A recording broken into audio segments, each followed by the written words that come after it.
Carl Jung once said that life really begins at 40. Before that point, he claimed, "You're just doing research." It is a powerful thought, but it goes against almost everything we are told by the world around us. Most of us grow up hearing a very different story. We are taught to fear the big 40. We see it as the beginning of a long decline, a time of midlife crises, and a desperate scramble to hold on to youth. But what if the societal script has it all wrong? What if those first few decades weren't the main event, but just the training ground? The seeker, that internal part of every person reaching middle age, starts to feel this shift deep down. It isn't a crisis, it's a realization. Society tells you that your value is tied to how fast you climb the ladder or how well you fit into a specific social mold. Jung looked at it differently.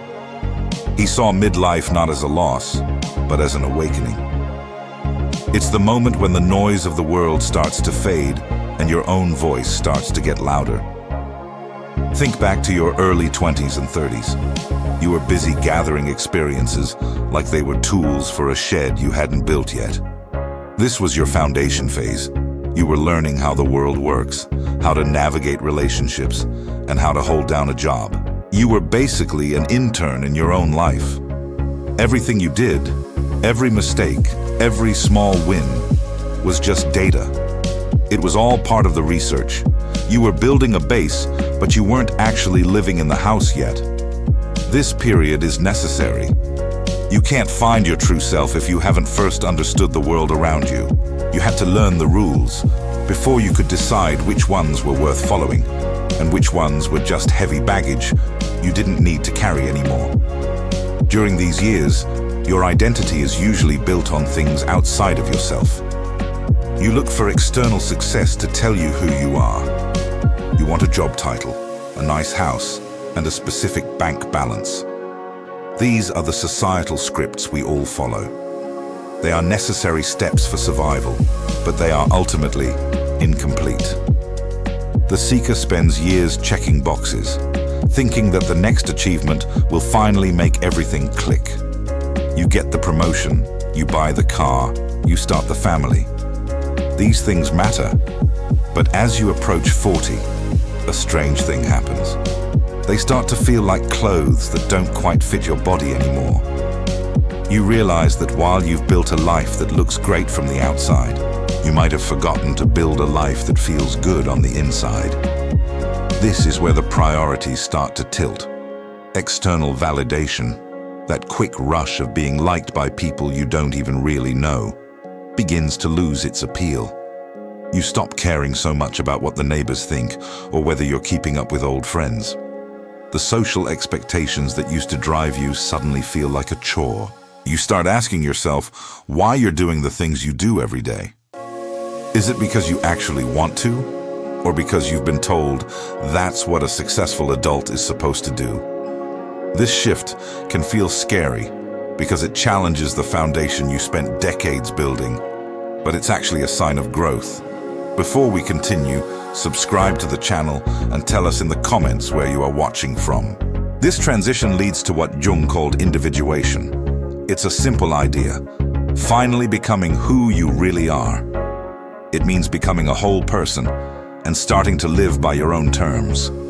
It starts with a quiet voice, asking if this is all there is. It means the research is over. The seeker is ready to start experiencing. Beyond the fear lies the chance to finally begin. This is the moment where true life starts.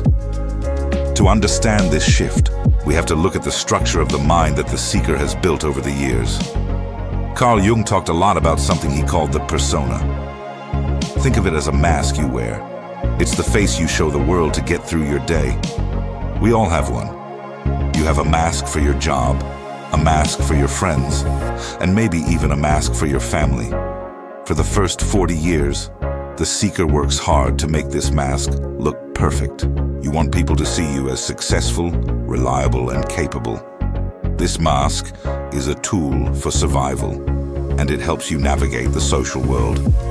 But as you reach the middle of your life, that mask starts to feel heavy. It begins to crack, because it was never meant to be your true face.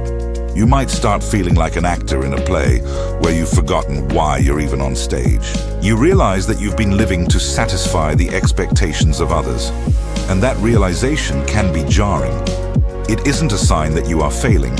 It's a sign that your true self is trying to breathe. While the persona is what we show on the outside, there is something else lurking on the inside. Jung called this the shadow. The shadow isn't some evil force. It is simply the collection of all the things about yourself that you've pushed away because they didn't fit the societal script. Maybe it's a passion you gave up because it didn't pay well. Maybe it's your anger at being ignored, or your deep-seated insecurities that you've hidden behind a confident smile. For the seeker, middle age is the time when the shadow demands to be heard. You can't just keep stuffing these feelings into the basement of your mind anymore. They start to leak out in your dreams, your moods, and your sudden bursts of frustration. Jung believed that you can't be a whole person until you face these hidden parts. This is what people call shadow work. It's about looking at the things you're afraid of and realizing they are a part of you too. When you stop fighting these hidden parts, they lose their power over you. You start to feel more grounded because you aren't spending all your energy trying to hide from yourself. This psychological change is actually mirrored in how your brain functions. Recent findings in neuroscience show that our brains go through a significant upgrade during this period. When we are younger, our emotional lives are often dictated by the amygdala. This is the part of the brain that reacts quickly to stress and handles our basic survival instincts. It's why younger people are often more reactive and prone to dramatic emotional swings.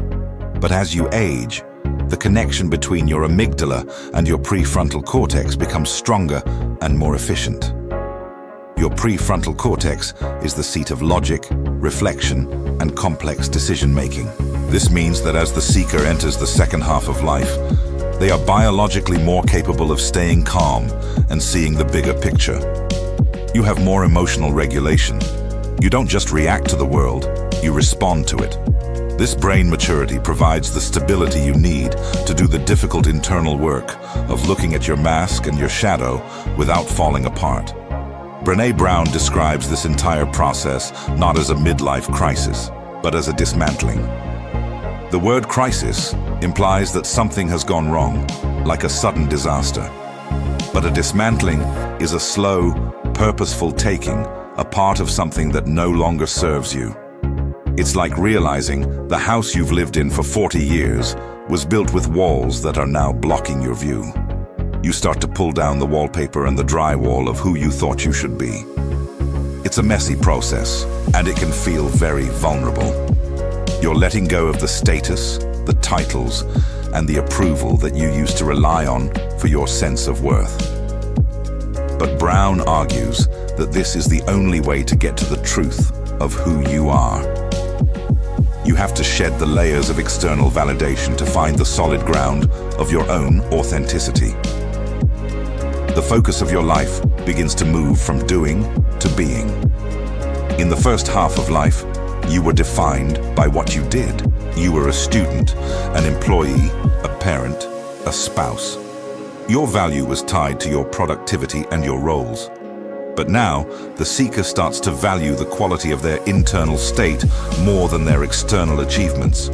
You stop worrying about how much you can get done in a day and start caring about how you feel while you're doing it. You move from a life of checklists to a life of meaning. This isn't about being lazy. It's about being intentional. You realize that your time is a finite resource, and you don't want to spend the rest of it chasing goals that don't actually make you happy. You find fulfillment in the simple act of being yourself, without the need for a mask or a script. This is where the architecture of the self finally starts to look like a home you actually want to live in. Once the seeker has stripped away the old masks and faced the shadows, a new question rises to the surface. It is no longer a question of what you have or what you can achieve. It becomes a question of why you are here. Viktor Frankl, who spent his life studying the human spirit, believed that our primary drive isn't pleasure or power, but meaning. During the first 40 years, the meaning was usually provided for you. You followed the societal script because it was the only map you had. You went to school, you started a career, and you built a home because that is what society expected. But in this second half of life, those external rewards start to feel hollow. You begin to crave a reason to wake up that feels personal and true. This is the will to meaning. It is the moment you stop being a character in a story written by others, and you start writing your own chapters. Making this move requires dealing with fear. The societal script doesn't let go easily. It uses the fear of judgment and the fear of the unknown to try and pull you back into your old habits.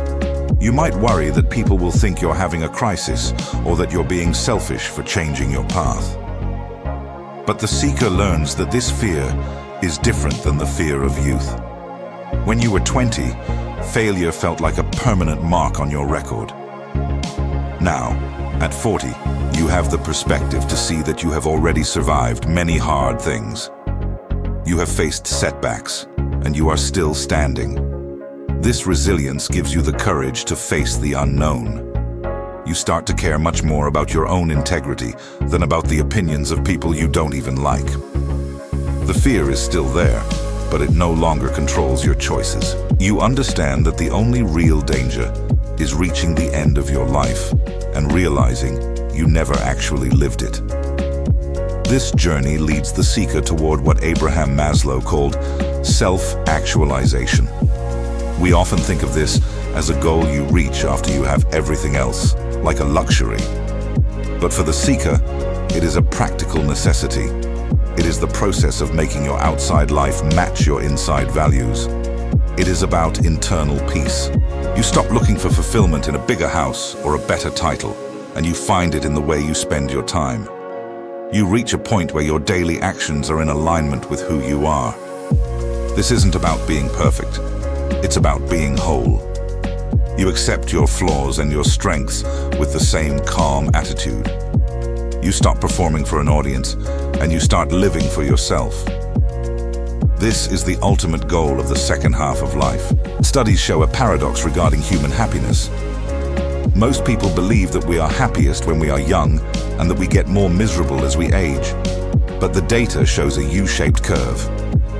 Satisfaction is high in our early years, but it drops steadily as we hit our 30s, and the pressures of the societal script become overwhelming. However, once we cross into our 40s and 50s, the curve starts to climb back up. This happens because this is the stage where the seeker stops trying to meet everyone else's expectations. You have more freedom because you have stopped giving away your power. You are less stressed about the future and more present in the now.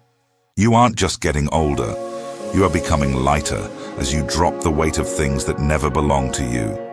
This is the great gift of midlife. It is not a story of loss, but a story of massive gain.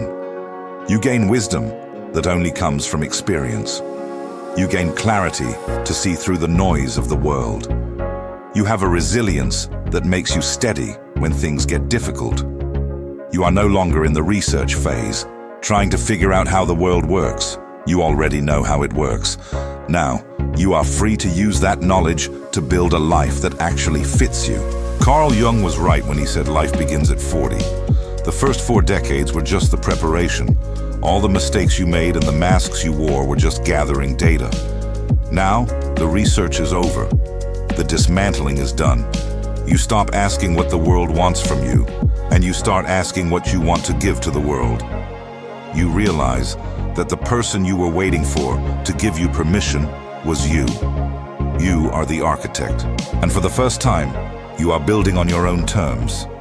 This is where your real life finally starts.